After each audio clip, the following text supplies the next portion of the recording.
बिस्मिल्लाहिर्रहमानिर्रहीम। अस्सलाम वालेकुम। मैं हूं हुरैन फातिमा और आप देख रहे हैं हिमायती news HD channel.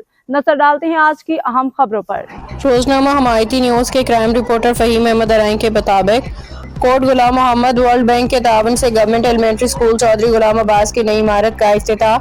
Coat Ghulam Mohammad government elementary school Chaudhry Ghulam Abbas के वर्ल्ड बैंक के तावन से तामीर होने वाली नई शानदार इमारत का इफ्तिताह कर दिया गया, जबकि स्कूल को प्राइमरी से अपग्रेड करके एलिमेंट्री स्कूल का दर्जा भी दे दिया गया।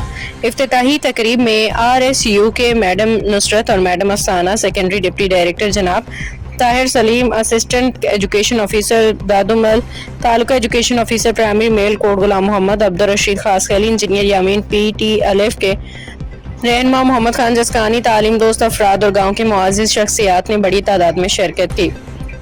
तकरीब का आगाज तिलावत कलाम पाक से किया गया, जिसके बाद मेहमानों ने स्कूल के नई इमारत का मुआयना किया। इस मौके पे केक भी काटा गया। नई इमारत की तमीर और इस स्कूल को एलिमेंट्री का दर्जा देने पर तलबा, साजा और गांव के लोगों ने खुशी का इजहार किया। तकरीब के इख्तिताम पर स्कूल के हेडमास्टर अल्ताफ हुसैन वड़ायच, साजा शेर मोहम्मद नौंदानी और इफ्तिकार अली काचिलो, उस्ताद अब्दुल अजीम और गाँव की मुआज़्ज़िज़ शख्सियात लोग मुमताज अली और दीगर की जानिब से आने वाले मेहमानों को सिंध की रिवायती सकाफत के तौर पर लुंगियां तोहफ़े भी पेश करके उनका इस्तकबाल इज्जत अफजाई की गई। मुकामी लोगों का कहना था कि नई इमारत और स्कूल को एलिमेंट्री का दर्जा मिलने से इलाके के बच्चों को बेहतर तालीमी सहूलियात मैसर होंगे और गाँव की तालीमी तरक्की के लिए इकदाम इंतहाई अहम साबित होगा। अब तक के लिए इतना ही। मजीद खबरों और अपडेट से बाखबर रहने के लिए देखते रहें हिमायती न्यूज़ HD चैनल।